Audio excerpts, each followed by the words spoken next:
Hello friends, എല്ലാവർക്കും രുചിരസത്തിലേക്ക് സ്വാഗതം. ഇന്ന് നമ്മൾ തയ്യാറാക്കാൻ പോകുന്നത് ചിക്കൻ പൊരിച്ചിട്ടുള്ള ഒരു ബിരിയാണിയുടെ റെസിപ്പിയാണ്.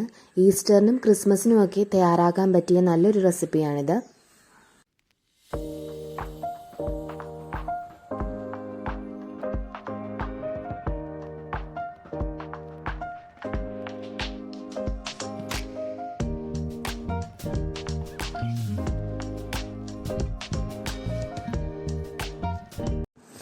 അത്യാവശ്യം വളരെ എളുപ്പത്തിൽ നമുക്ക് തയ്യാറാക്കാൻ പറ്റുന്ന ഒരു റെസിപ്പിയാണ്. ഈസ്റ്റർ ആണെങ്കിലും ക്രിസ്മസ് ആണെങ്കിലും വേറെ എന്തെങ്കിലും നമ്മുടെ വീട്ടിൽ എന്തെങ്കിലും സ്പെഷ്യൽ ചടങ്ങുകളൊക്കെ വരുവാണെങ്കിൽ ആ സമയത്ത് ഉണ്ടാക്കാൻ പറ്റിയ നല്ലൊരു റെസിപ്പിയാണിത്. അതിനായിട്ട് ഞാൻ 1 കിലോ ചിക്കനാണ് എടുത്തേക്കുന്നത്. 1 കിലോ കൂടുതലുണ്ടോ എന്നൊരു ചെറിയ ഡൗട്ടുണ്ട്. എന്തായാലും 1 kgയുടെ അളവ് വെച്ചിട്ട് നമുക്ക് ചെയ്യാം. ആദ്യം തന്നെ ഒരു വലിയ കഷ്ണം ഇഞ്ചിയും ഒരു 7 വെളുത്തുള്ളിയോളം എടുത്ത് നമുക്ക് മിക്സിയുടെ ജാറിലിട്ട് നല്ലോണം ഒന്ന് ക്രഷ് ചെയ്തെടുക്കാം. ഇത് നമ്മൾ ഈ ചിക്കൻ മാരിനേറ്റ് ചെയ്യാൻ വേണ്ടിയിട്ടുള്ള ആവശ്യമായിട്ടുള്ള സാധനങ്ങളാണ്. ആവശ്യത്തിന് ഇഞ്ചി വെളുത്തുള്ളി പേസ്റ്റ്, ഒരു വലിയ ടീസ്പൂൺ കാശ്മീരി മുളക് പൊടി, ഗരം മസാല, പിന്നെ അല്ലാതെ നമ്മൾ മസാലക്കൂട്ട് പൊടിച്ചത്, പിന്നെ നമ്മൾ കുരുമുളക് പൊടിയും കൂടെ ചേർക്കുന്നുണ്ട്.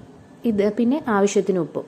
ഇതെല്ലാം നമ്മുടെ ഞാൻ ശരിക്കും ഇതിൻ്റെ കൃത്യമായിട്ടുള്ള അളവുകളൊന്നും കറക്റ്റായിട്ട് അങ്ങനെ നോക്കിയിട്ടല്ല. നമുക്ക് ഏകദേശം ഇത്ര ചിക്കന് ഇത്ര അളവ് വേണമെന്നുള്ള രീതിക്ക് എടുത്തിട്ടാണ് എപ്പോഴും ചെയ്യുന്നത്. എല്ലാം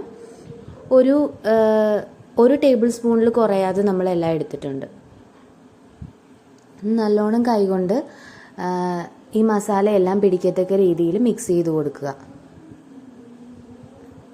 ഇത് നമ്മൾ ബിരിയാണി ഉണ്ടാക്കാനായിട്ട് ഇപ്പം നമ്മൾ 1 മണിക്കാണ് ബിരിയാണി വിളമ്പാനായിട്ട് ഉദ്ദേശിക്കുന്നതെന്നുണ്ടെങ്കിൽ ഒരു 11 മണിക്ക് മുന്നേ നമ്മളിതെല്ലാം ചെയ്യാൻ വേണ്ടിയിട്ട് തുടങ്ങണം. ഒരു അരമണിക്കൂറോളം ഞാനിത് മാരിനേറ്റ് ചെയ്ത് വെക്കാൻ വേണ്ടിയിട്ട് ആണ് ഈ കൂട്ടെല്ലാം മിക്സ് ചെയ്യുന്നത്.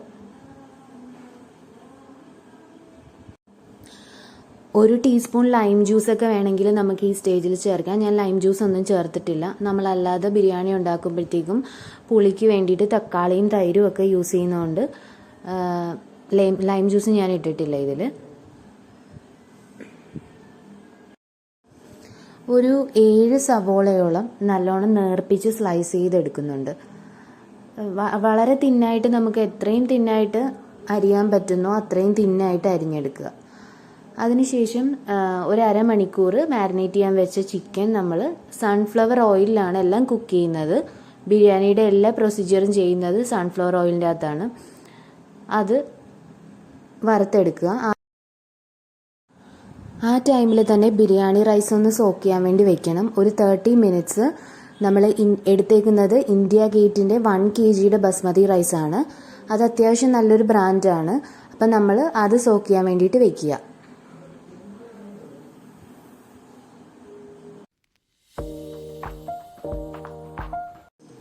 ഈ സമയത്ത് നമ്മൾ ഈ ചിക്കൻ എല്ലാം നല്ലോണം പൊരിച്ചെടുക്കുക. നമ്മൾ ഒരുപാട് ഡീപ്പ് ഫ്രൈയും ചെയ്യേണ്ട, ഒരു ഷാലോ ഫ്രൈ ചെയ്തെടുത്താൽ മതി. ഇപ്പം ഞാൻ ഇതിൽ യൂസ് ചെയ്തേക്കുന്നത് ഗോൾഡ് വിന്നറിൻ്റെ സൺഫ്ലവർ ഓയിലാണ്. അത് ആവശ്യത്തിന് ഒഴിച്ച് കൊടുത്ത് നല്ലോണം ഫ്രൈ ചെയ്തെടുക്കുക. ശരിക്കും നമുക്ക് ഫസ്റ്റ് ടൈം തന്നെ വേണമെങ്കിൽ സവോള വറുക്കണമെങ്കിൽ വറുത്ത് മാറ്റാം. ഇപ്പം സവോള അരിഞ്ഞുകൊണ്ടിരിക്കുന്നതുകൊണ്ടാണ് ഞാൻ ആദ്യമേ തന്നെ ചിക്കൻ വറുക്കാൻ വേണ്ടിയിട്ട് ഇട്ടത്. അല്ലെങ്കിൽ ആ സവോള വറുത്ത് മാറ്റി വെച്ച എണ്ണയിൽ തന്നെ ഈ ചിക്കനും പൊരിച്ചെടുക്കാം.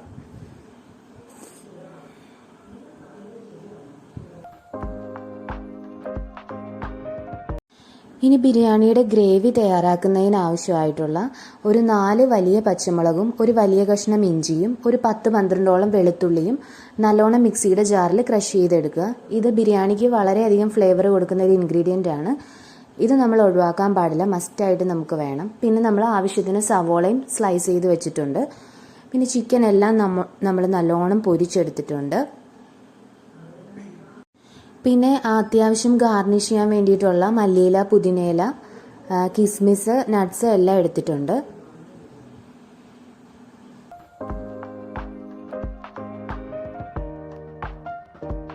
പിന്നെ മസാല കൂട്ടിൽ നിന്ന് നമ്മൾ എടുത്തേക്കുന്നത് 2 വലിയ ബേ ലീഫും ഒരു 3 ഏലക്കായും ഒരു തക്കോലവും 2-3 ഗ്രാമ്പും എടുത്തിട്ടുണ്ട്. പിന്നെ കറുവാപ്പട്ടയും. ഇപ്പോൾ ഒരു 30 മിനിറ്റ്സ് കഴിഞ്ഞിട്ടുണ്ട്. അരി നല്ലോണം ഞാൻ സ്ട്രെയിൻ ചെയ്തെടുത്തിട്ടുണ്ട്. വെള്ളം എല്ലാം നല്ലോണം കളയണം ഊറ്റി നമ്മൾ. ഈ ബസുമതി റൈസ് ഈ വെള്ളത്തിൽ 30 മിനിറ്റ്സ് കിടക്കുമ്പോഴാണ് ശരിക്കും അതൊന്ന് സെല്ല് ചെയ്തൊക്കെ വരുന്നത്. അപ്പോൾ നമുക്ക് ബിരിയാണി ഉണ്ടാക്കാൻ കുറച്ചുകൂടി എളുപ്പമായിരിക്കും. പിന്നെ നമ്മൾ ഈ സമയത്ത് തന്നെ സൺഫ്ലവർ ഓയിലോ അല്ലെങ്കിൽ നെയ്യോ ഒഴിച്ചിട്ട് നമ്മൾ ഈ നട്ട്സ് എല്ലാം ഒന്ന് വറുത്തെടുക്കണം. നട്ട്സൊക്കെ ഒരു പകുതി ഒന്ന് ബ്രൗൺ ഷെയ്ഡ് ആകുമ്പോൾ തന്നെ കിസ്മിസും കൂടെ ഇട്ട് നല്ലോണം ഒന്ന് അത് വീർത്ത് വരുന്ന പരുവത്തിൽ എടുക്കുക. ഇപ്പം നമ്മളിതെല്ലാം വറുത്ത് കോരി മാറ്റി വെച്ചിട്ടുണ്ട്. ഇനി നമുക്ക് സവോള ഫ്രൈ ചെയ്യാൻ വേണ്ടിയിട്ടിടാം. ഈ പ്രൊസീജിയർ നമ്മൾ ആദ്യമേ തന്നെ ചെയ്യണമെങ്കിൽ ചെയ്യാം, ചിക്കൻ വറുക്കുന്നതിന് മുന്നേ. ഞാനിപ്പോൾ ചെയ്തെന്നേ ഉള്ളൂ. പിന്നെ നമ്മൾ അരി വേവിക്കാൻ വേണ്ടിയിട്ട് പാരലലി അടുത്ത അടപ്പിൽ തന്നെ നമ്മൾ വെള്ളം വെച്ചിട്ടുണ്ട്. അത് ഞാൻ വെള്ളത്തിൻ്റെ അളവ് പറയാം. ഇത് നമ്മൾ സോക്ക് ചെയ്ത് വെച്ച അരിയായതുകൊണ്ട് ഏകദേശം 1 kg എന്ന് പറയുമ്പോൾ 5 കപ്പ് അരി കാണും. ഈ 5 കപ്പ് അരിക്ക് ഒരു 7.5 കപ്പ് വെള്ളമെങ്കിലും നമ്മൾ എടുക്കണം.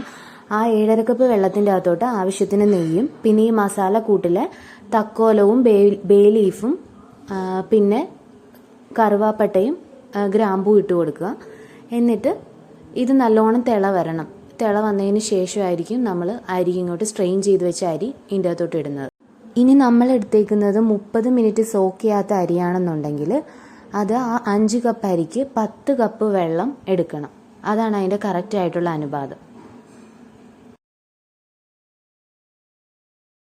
ഈ സമയത്ത് തന്നെ സവോള നമ്മൾ വറുത്തെടുക്കുന്നുണ്ട്. ഞാൻ 1-2 ബാച്ചായിട്ടാണ് വറുത്തെടുക്കുന്നത്. അതുകൊണ്ടാണ് കുറച്ച് ഇട്ട് വറുക്കുന്നത്. കാരണം എന്ന് വെച്ചാൽ ഒത്തിരി അല്ലെങ്കിൽ എണ്ണ കുടിക്കുന്നതുകൊണ്ടാണത്. പിന്നെ നമ്മൾ തക്കാളി എടുക്കുന്നുണ്ട് കേട്ടോ. തക്കാളി പഴുത്ത തക്കാളി തന്നെ വേണം. ഒരു 2-3 തക്കാളികളും ഉണ്ടെങ്കിൽ നമുക്ക് എടുക്കാം. ഇപ്പം ഞാൻ 2 തക്കാളിയുള്ളൂ, അപ്പോൾ അതുകൊണ്ട് അതാണ് എടുത്തേക്കുന്നത്. അത്യാവശ്യം തിള വന്ന് കഴിയുമ്പോഴത്തേക്കും ഈ സ്ട്രെയിൻ ചെയ്ത് വെച്ച ബസ്മതി അരി ഇതിൻ്റെ അകത്തോട്ട് ഇട്ട് കൊടുക്കുക.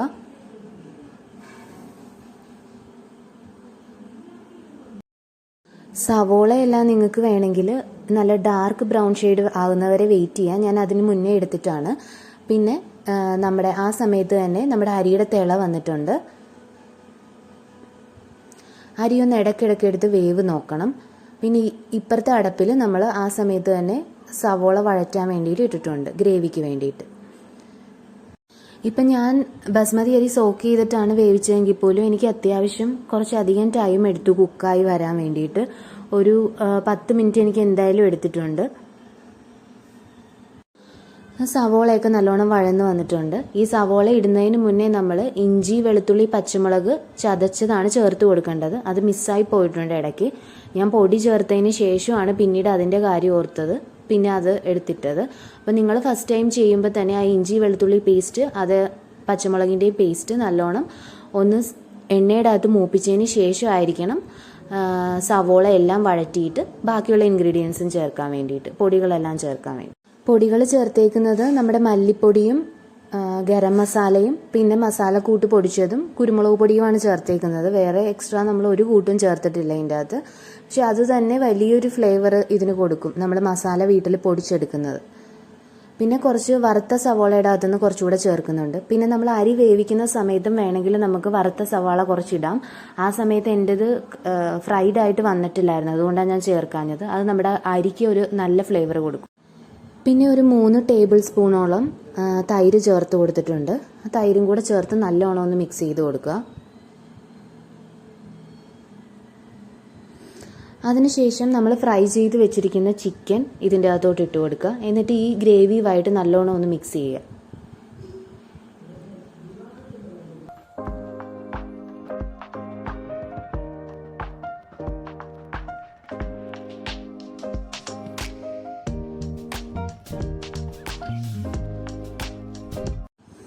ഈ സമയത്ത് വേണമെങ്കിൽ മല്ലിയില, പുതിനയിലൊക്കെ ഇടാൻ ഇഷ്ടമുള്ളവർ, മല്ലിയിലയുടെ ടേസ്റ്റ് ഇഷ്ടമുള്ളവർക്കൊക്കെ ഇട്ട് കൊടുക്കാം.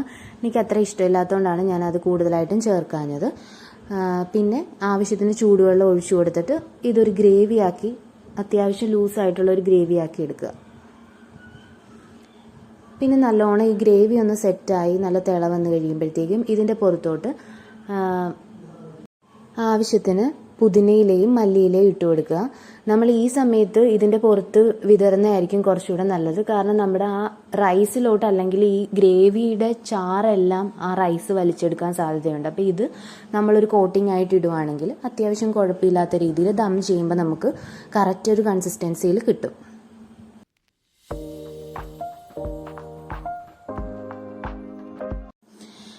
ഇപ്പം നമ്മുടെ ബസുമതി റൈസും അത്യാവശ്യം സ്ട്രെയിൻ ചെയ്ത് തണുത്ത് കഴിഞ്ഞപ്പോഴത്തേക്ക് നല്ല സെറ്റ് ആയിട്ടുണ്ട്. ഇതിൽ നാരങ്ങാനീരോ ഒന്നും ചേർത്തിട്ടില്ല വേവിക്കുന്ന സമയത്ത്. പക്ഷേ ഇത് ഒട്ടിപ്പിടിക്കുകയോ അങ്ങനെ ഒന്നും ചെയ്യാത്തൊരു പരുവത്തിൽ നല്ല രീതിക്ക് കിട്ടിയിട്ടുണ്ട്. ഇതെല്ലാം നമ്മളൊന്ന് നല്ലോണം ഒന്ന് വിതറി കൊടുക്കുക. ഈ സമയത്ത് നമ്മൾ ഈ കയ്യിൽ കൊണ്ട് നല്ലോണം പ്രസ് ചെയ്യേണ്ട ആവശ്യമില്ല. ജസ്റ്റ് അതിൻ്റെ പുറത്തൊന്ന് സ്പ്രെഡ് ചെയ്ത് കൊടുത്താൽ മാത്രം മതി. ഈ സമയത്ത് വേണമെങ്കിൽ നമുക്ക് മഞ്ഞ കളറ് ബിരിയാണിയുടെ റൈസിന് കൊടുക്കണമെന്ന് ആഗ്രഹം ഉണ്ടെങ്കിൽ 2 രീതിയിൽ ചെയ്യാം. ഒന്ന് നമ്മൾ പാല് ചൂടാക്കിയിട്ട് അതിൻ്റെ അകത്തോട്ട് കുറച്ച് മഞ്ഞപ്പൊടി ഇട്ടിട്ട് മിക്സ് ചെയ്തിട്ട് ഈ സമയത്ത് നമുക്ക് ഒഴിച്ചു കൊടുക്കാം. അല്ലെങ്കിൽ കുങ്കുമപ്പൂവ് പാലിൻ്റെ അതിട്ടിട്ട് ഒഴിച്ചു കൊടുക്കാം. ഈ 2 സംഭവം, അതായത് ഈ പാലും കുങ്കുമപ്പൂവും അവൈലബിൾ അല്ലാത്തതുകൊണ്ട് ഞാനത് ഇതിൻ്റെ അകത്ത് ഇട്ടിട്ടില്ല. പക്ഷെ അതും കൂടെ ഇടുവാണെങ്കിൽ കാണാൻ കുറച്ചുകൂടെ ഒരു ലുക്ക് കിട്ടും. ഈ നട്ട്സും കിസ്മിസൊക്കെ വെച്ചിട്ട് നല്ലോണം ഒന്ന് ഗാർണിഷ് ചെയ്ത് കൊടുക്കുക. പിന്നെ നമ്മൾ അതിന് ശേഷം നമ്മൾ ദമ്മിടാൻ വേണ്ടി പോവാണ്. ഇപ്പം ഞാൻ കുറച്ച് നെയ്യും കൂടെ ഒഴിച്ചു കൊടുക്കുന്നുണ്ട് കേട്ടോ. ബിരിയാണി അത്യാവശ്യം നല്ലോണം കഴിക്കുന്ന ആൾക്കാരാണെങ്കിൽ ഒരു 5 തൊട്ട് 6 പേർക്ക് വരെ നമുക്കിത് സെർവ് ചെയ്യാൻ വേണ്ടി പറ്റും. എനിക്ക് തോന്നുന്നു 1 kg റൈസ് എടുത്തു കഴിഞ്ഞാൽ ഒരു നേരത്തേക്ക് ഒരു 8 പേർക്കെങ്കിലും സെർവ് ചെയ്യാൻ വേണ്ടി പറ്റുമെന്ന് തോന്നുന്നു. പിന്നെ നമ്മൾ 2 നേരവും കഴിക്കണമെന്നുണ്ടെങ്കിൽ കുറച്ചുകൂടെ കൂടുതൽ നമ്മൾ അതനുസരിച്ച് എടുക്കേണ്ടി വരും.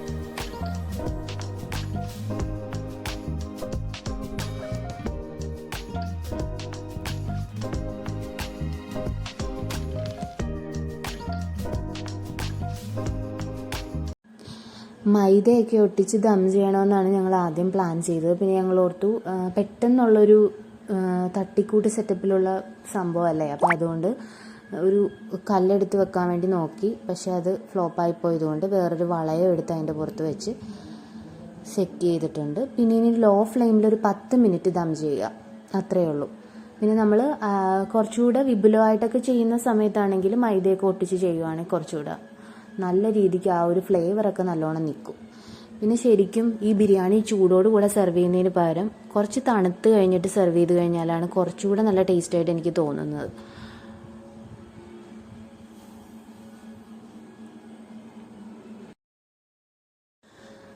ഒരു 12:30 ആയപ്പോഴത്തേക്കുമാണ് ബിരിയാണി റെഡി ആയത്. പിന്നെ അത് കഴിഞ്ഞിട്ട് ഒരു 1:30 ആയപ്പോഴാണ് സെർവ് ചെയ്തത്. അത്യാവശ്യം നല്ല രീതിക്ക് സെറ്റായിട്ട് വന്നിട്ടുണ്ടായിരുന്നു. നമുക്ക് എളുപ്പത്തിൽ തയ്യാറാക്കാൻ പറ്റുന്ന ഒരു ബിരിയാണിയാണ്. നമുക്കിതിൽ പ്രൊഫഷണലി ഇതിനെപ്പറ്റി വലിയ ആധികാരികമായിട്ടൊന്നും പറയാനായിട്ടൊന്നും ഞാൻ ആളല്ല. പക്ഷേ ഉണ്ടാക്കിയ ഒരു അനുഭവത്തിൽ ഈ വിധത്തിലൊക്കെ നിങ്ങൾ ചെയ്തു കഴിഞ്ഞാൽ അത്യാവശ്യം നല്ലൊരു റിസൾട്ട് തന്നെ കിട്ടും. നമ്മുടെ ചാനൽ ഇഷ്ടമാണെങ്കിൽ നിങ്ങൾ ഈ വീഡിയോയ്ക്ക് ലൈക്ക് ചെയ്യണം, ഷെയർ ചെയ്യണം, സബ്സ്ക്രൈബ് ചെയ്യണം. എന്തെങ്കിലും നിങ്ങളുടെ കമൻസ് ഉണ്ടെങ്കിൽ കമൻറ്റ് സെക്ഷനിൽ അറിയിച്ചാൽ മതി. പറ്റുന്ന പോലെയൊക്കെ നമ്മൾ ഇനിയും വീഡിയോസ് ഇടാനായിട്ട് ശ്രമിക്കും. എല്ലാവരുടെയും സപ്പോർട്ടിന് ഒത്തിരി നന്ദി.